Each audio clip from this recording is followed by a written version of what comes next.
विद्यार्थियों, आज के टॉपिक में हम पढ़ेंगे रासायनिक अभिक्रियाओं के प्रकार। इससे पहले हमने पढ़ा था रासायनिक अभिक्रिया क्या होती है। दोबारा से दोहरान करते हैं। रासायनिक अभिक्रिया, रासायनिक परिवर्तन होना ही क्या कहलाती है? रासायनिक अभिक्रिया। किसी पदार्थ में रासायनिक परिवर्तन होना ही रासायनिक अभिक्रिया कहलाती है। रासायनिक अभिक्रियाओं के प्रकार में सर्वप्रथम पढ़ रहे हम संयुग्मन अभिक्रिया। दूसरा नाम है इसका संयोजन, संयोजन अभिक्रिया, संयोजन अभिक्रिया या योगात्मक अभिक्रिया। योग होते हैं इसमें, जो क्रियाकारक होते हैं वो क्रियाकारक मिल जाते हैं, मिलकर एक उत्पाद का निर्माण करते हैं, इसलिए संयुग्मन कहलाती है। इसका साधारण तरीका है, जैसे उंगली है, हथेली में उंगली है, इन उंगलियों को सबको इकट्ठा कर दे, एक हो गया पूरा मिलकर, तो एक उत्पाद हो गया। उंगली थी 4 और एक अंगूठा 5 मिलकर एक क्या बना ली? मुट्ठी। इसी तरह रासायनिक अभिक्रियाओं के अंतर्गत 2 या 2 से अधिक क्रियाकारक मिलकर एकल उत्पाद बनाते हैं, तो अभिक्रिया संयोजन अभिक्रिया, संयुग्मन अभिक्रिया या योगात्मक अभिक्रिया कहलाती है।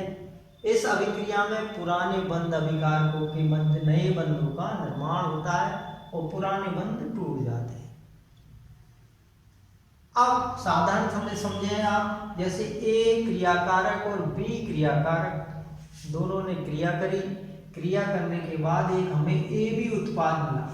ए बी क्या मिल गया? उत्पाद। ए बी क्या मिल गया? उत्पाद। उदाहरण देखते हैं हम, ये समझने का तरीका है, उदाहरण नहीं है अपना संयुग्मन अभिक्रिया। ए बी दोनों मिलकर ए बी, इस तरह देखो, मान ए क्रियाकारक है सी, बी क्रियाकारक है ऑक्सीजन, और दोनों को मिलने पर एक उत्पाद बन गया हमारे पास CO2। समझ में आया? दोबारा देखो, ए क्रियाकारक सी मतलब कार्बन है, दूसरा क्रियाकारक क्या है? ऑक्सीजन गैस है। कार्बन ठोस अवस्था में, ऑक्सीजन गैस अवस्था में, दोनों मिलकर क्या बना देते? Carbon dioxide gas. ऊपर दहन हो रहा है कार्बन का। इसी तरह दूसरा देखिए उदाहरण, दोनों मिलकर एक हो गए। इधर भी देखो, एक क्रियाकारक Mg है मैग्नीशियम, दूसरा क्रियाकारक है ऑक्सीजन। इसके दहन होने पर हमें क्या मिल रहा है? Magnesium oxide, magnesium oxide.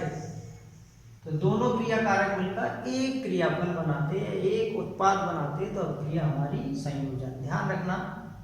अब देखो योग हो रहा है इसमें, योग इनमें भी हुआ, लेकिन इसमें हाइड्रोजन का योग हो रहा है। क्रियाकारक में क्या जुड़ रही है? हाइड्रोजन। यहाँ कार्बन पर डबल बॉन्ड है, जब हाइड्रोजन आई, इस पे योग है हाइड्रोजन का इस कार्बन पर, तो यहाँ हाइड्रोजन होगी 2 की जगह 3, और इधर भी कितनी होगी? 2 की जगह 3, तो दोनों जगह एक एक हाइड्रोजन क्या हुई? जुड़ गई। तो जुड़ने पर हमारे पास क्या हो गया? CH3। अब CH2 डबल बॉन्ड, CH2 का नाम है एथीन, और इससे बन गया हमारे पास एथेन। ये कार्बनिक यौगिक पढ़ेंगे जब हम विस्तृत से अध्ययन करेंगे। तो एथीन से क्या बन गया? एथेन। निकेल उत्प्रेरक की उपस्थिति में अभिक्रिया हुई 473 केल्विन तापमान। अगली अब उदाहरण देखते हैं, कैल्शियम ऑक्साइड भुजा हुआ बिना भुजा चूना, बिना भुजा चूना कैल्शियम ऑक्साइड, कैल्शियम ऑक्साइड बिना भुजा चूने। अब इस पर पानी डाल देते, ये चूना क्या हो गया? भुज गया। भुज जाने से हमें कौन सा चूना मिल गया? भुजा हुआ चूना, कैल्शियम हाइड्रो ऑक्साइड। इस तरह ये हमारे किताब के अंतर्गत संयुग्मन अभिक्रिया के उदाहरण दिए गए हैं। दोबारा देखिए, संयुग्मन अभिक्रिया वह रासायनिक अभिक्रिया जिसमें 2 या 2 से अधिक क्रियाकारक मिलकर एकल उत्पाद का निर्माण करते हैं, संयुग्मन अभिक्रिया कहलाती है। इस अभिक्रिया में क्रियाकारक 2 या 2 से अधिक होते हैं, लेकिन उत्पाद एक होते। पहचान परीक्षा में पूछता है, अभिक्रिया का नाम बताओ, तो पहचान याद रखनी है अपन को संयुग्मन अपक्रिया की क्रिया कारक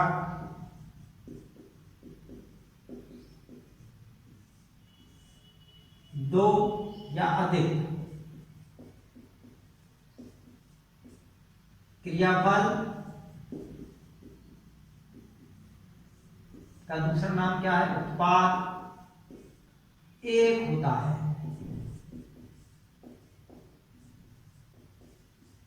दोबारा ध्यान से देखिए, ये सब क्रिया की पहचान है। क्रिया कारक कितनी है? दो, और क्रियाफल कितना? एक। तो दो या दो से अधिक क्रिया कारक मिलकर क्या बनाएंगे? एकल उत्पाद। हम तुरंत बता देंगे अभिक्रिया कौन सी है? संयुग्मन अभिक्रिया, संयोजन अभिक्रिया या योगात्मक अभिक्रिया। अब दूसरी अभिक्रिया, इसका उल्टा पढ़ते हैं हम, वियोजन या अपघटनीय अभिक्रिया।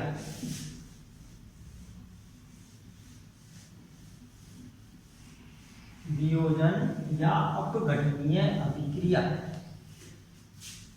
वियोजन या अपघटनीय अभिक्रिया। अभिक्रिया दूसरी है अपघटनीय या वियोजन अभिक्रिया।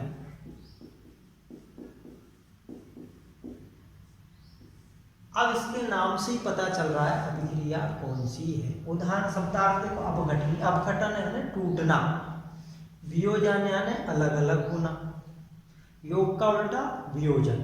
तो ये उल्टी अभिक्रिया है संयुग्मन की। तो अभिक्रिया की क्या परिभाषा बन गई?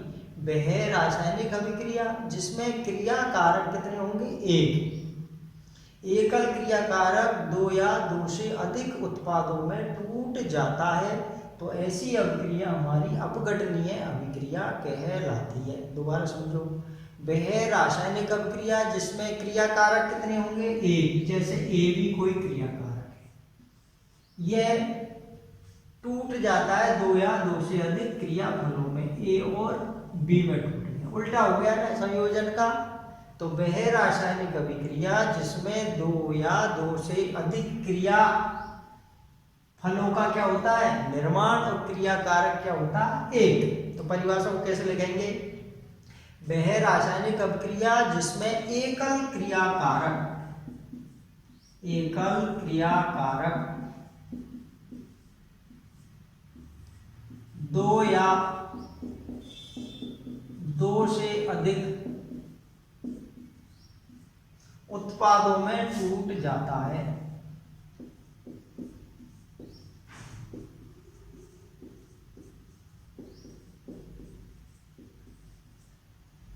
अपघटनीय अभिक्रिया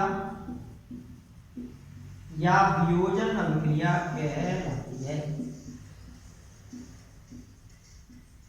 वियोजन अभिक्रिया कहलाती है।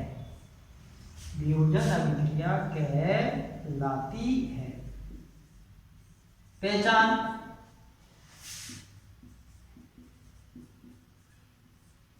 वियोजन अभिक्रिया में क्रिया कारक एक, क्रिया कारक एक तथा उत्पाद दो या दो से अधिक।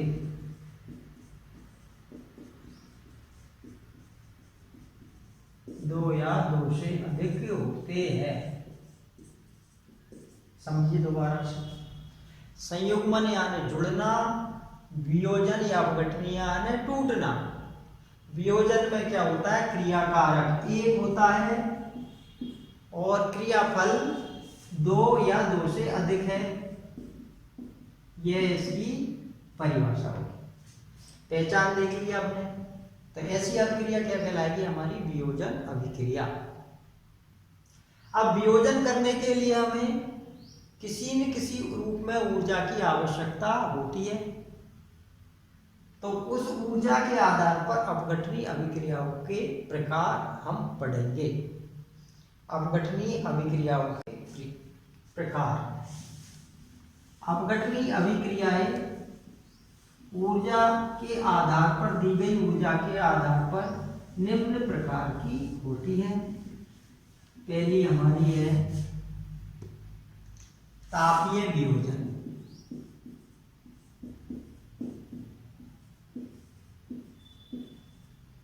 ताप या ऊष्मा की आवश्यकता होती है, जैसे calcium carbonate.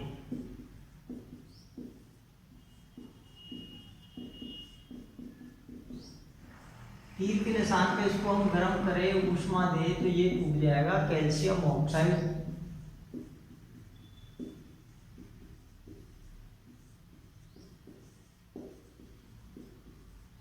Plus carbon dioxide.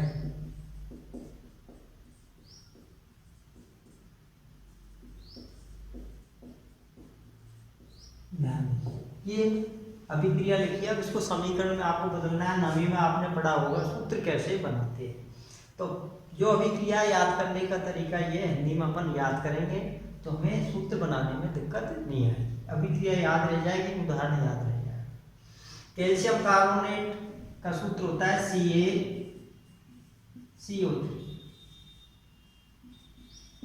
ऊष्मा दी calcium oxide CaO plus carbon dioxide का CO।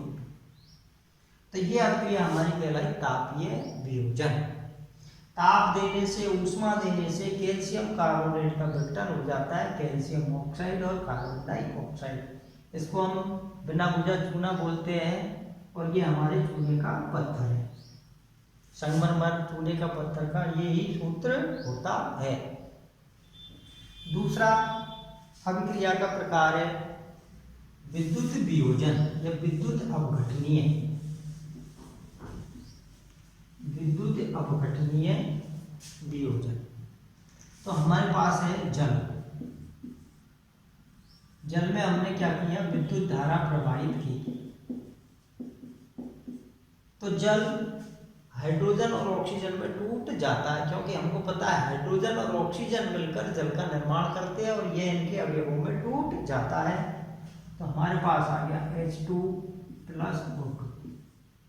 एक जल के अणु के अंदर वियोजन किया हमने तो हाइड्रोजन और आधा क्या मिल गया हमें, ऑक्सीजन। अब इस तरह भी लिख सकते हैं और इस तरह नहीं लिख सकते, तो समीकरण असंतुलित है। अब इसको संतुलित हम करेंगे।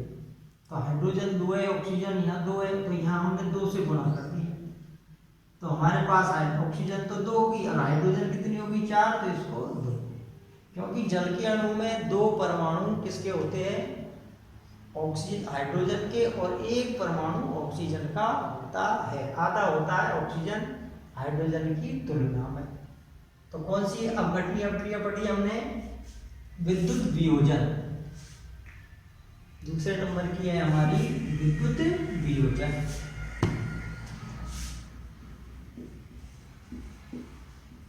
विद्युत अपघटन, विद्युत अपघटनीय, विद्युत वियोजन के नाम से जानते हैं। अब तीसरी आती है हमारे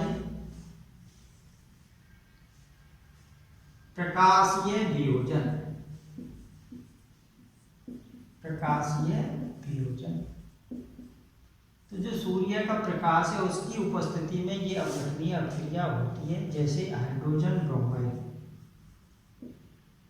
हाइड्रोजन ब्रोमाइड सूत्र क्या है, HBr। हिंदी में क्या लिखा है इसको हमने पहले, हाइड्रोजन, हिंदी में लिखो पहले इसको, हाइड्रोजन ब्रोमाइड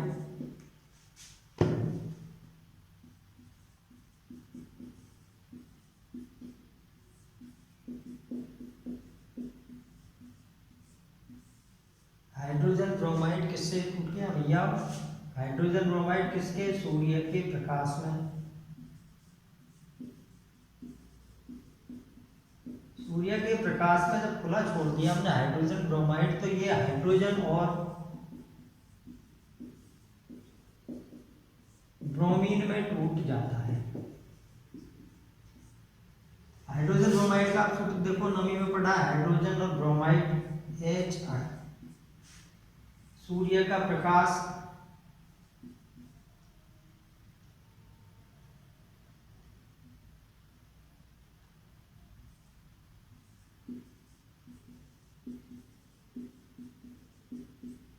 सूर्य का प्रकाश की उपस्थिति में गया हाइड्रोजन H2 और ब्रोमीन Br2। अब समीकरण असंतुलित है तो हाइड्रोजन ब्रोमाइड का सूत्र HBr, सूर्य के प्रकाश की उपस्थिति में विघटन हो गया हाइड्रोजन और ब्रोमीन में। यहाँ 2 हाइड्रोजन है 2 ब्रोमीन है, तो ये हम 2 से इसको गुणा कर दिया तो हमारा समीकरण भी संतुलित हो गया। इसी तरह हाइड्रोजन आयोडाइड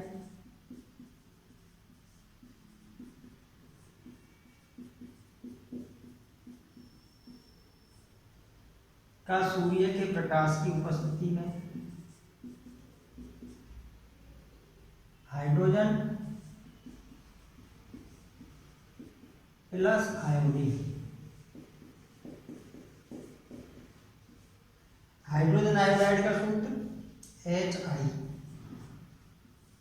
इसमें टूटा hydrogen H2 plus iodine I2, सूर्य का प्रकाश। तो हाइड्रोजन ये असंतुलित है, हाइड्रोजन है 2 आयोडीन है 2, तो यहाँ 1 1 है, इसको किससे गुणा कर दिया 2 से। इधर नीचे नहीं करना, पूरी संख्या को ही गुणा करना है।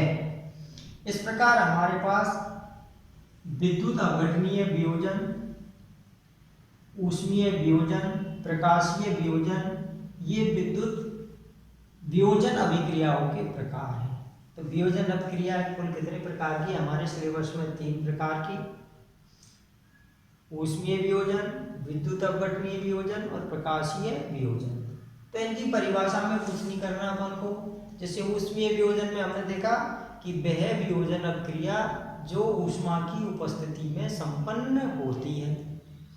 विद्युत अपघटनीय वियोजन वह वियोजन अभिक्रिया जिसमें विद्युत धारा प्रवाहित करने से वियोजन होता है। प्रकाशीय वियोजन वह वियोजन अभिक्रिया जो प्रकाश की उपस्थिति में संपन्न होती है, प्रकाशीय वियोजन कहलाती है। जिस नाम के आधार पर जिस ऊर्जा दी गई है उसके आधार पर वियोजन अभिक्रियाओं के प्रकारों का वर्णन किया गया है। अब बोर्ड की परीक्षा में प्रश्न जो पूछे जाते हैं, जो देखिए कि संयुग्मन अभिक्रिया, वियोजन अभिक्रिया या संयुग्मन अभिक्रिया, अपघटनीय अभिक्रिया, जो भी नाम आपने दे रखे हैं, ये अभिक्रिया एक दूसरे के विपरीत होती है। क्यों? उदाहरण सहित समझाओ। क्वेश्चन नंबर आप नोट करो, दोबारा बोल रहा हूं। संयुग्मन अभिक्रिया वियोजन या अपघटनीय अभिक्रिया के विपरीत होती है। क्यों? उदाहरण सहित समझाओ। या क्वेश्चन आता है, निम्न दी गई अभिक्रियाओं में अभिक्रियाओं के प्रकार वे नाम बताइए। तो अभिक्रियाओं के प्रकार का क्या बताइए? नाम। जैसे आप देखिए क्वेश्चन, अभी आप बता दोगे 2HI H2 प्लस I2 कौन सी अभिक्रिया है? क्रियाकारक 1, क्रियाफल 2, वियोजन या अपघटनीय अभिक्रिया। इसी तरह हमारे पास CaO प्लस CO2 CaCO3 देखने के लिए क्रियाकारक 2, क्रियाफल 1 कौन सी हुई? जब क्रियाकारक 2, क्रियाफल उत्पाद 1, संयुग्मन या संयोजन अभिक्रिया। इस तरह परीक्षाओं में प्रश्न पूछे जाते हैं। कभी अधूरा भी दे देता है आपको, ऐसे ही पूछता है हाइड्रोजन प्लस तीर का निशान हाइड्रोजन आयोडाइड, ऐसे भी दे देता है। तो यहाँ क्या आएगा? हमको पता है आयोडीन आएगा, तो हाइड्रोजन और आयोडीन मिलकर हाइड्रोजन आयोडाइड बनाए, तो ये उल्टी होगी, यहाँ संयुग्मन हो गया, क्रियाकारक 2, क्रियाफल 1। अब इसी को उल्टा कर दे, H2 hydrogen bromide H2 plus क्या आएगा? तो यहाँ पूछता है अभिक्रिया में ए का नाम तथा अभिक्रिया का प्रकार। तो ये अपन को पता चल गया क्या है? Br2 bromine. अभिक्रिया क्रियाकारक 1, क्रियाफल 2, तो कौन सी हुई? अपघटनीय अभिक्रिया। इस प्रकार हमने दोनों अभिक्रियाओं का आज अध्ययन किया। संयुग्मन अभिक्रिया और वियोजन अपघटन। अपघटनीय अभिक्रियाओं में हम 3 अभिक्रिया, ऊष्मीय वियोजन, विद्युत धारा वियोजन या विद्युत अपघटनीय वियोजन या विद्युत अपघटन तथा प्रकाशीय वियोजन अभिक्रिया पढ़ी। तो इन अभिक्रियाओं को आपको नोट करना है और लिखकर याद करना है। एक क्वेश्चन और बनता है कि संयोजन अभिक्रिया और वियोजन अभिक्रियाओं में अंतर बताइए। संयोजन या संयुग्मन अभिक्रिया और वियोजन अभिक्रियाओं में अंतर। वियोजन या अपघटन, अपघटनीय अंतर। इधर आपने संयुग्मन लिख दिया है, अपघटनीय लिख दिया। संयुग्मन में आपने पढ़ा, देखो क्रियाकारक 2 या 2 से अधिक, जबकि वियोजन अभिक्रिया में क्रियाकारक 1 होता है। इधर देखेंगे संयुग्मन अभिक्रिया में, इस अभिक्रिया में क्रियाफल 1 ही बनता है, जबकि वियोजन अभिक्रिया में क्रियाफल 2 या 2 से अधिक होते हैं। संयुग्मन अभिक्रिया वियोजन अभिक्रिया की उल्टी होती है, इधर वियोजन अभिक्रिया संयुग्मन अभिक्रिया की उल्टी होती है। ये धन्यवाद, आज के लिए इतना ही।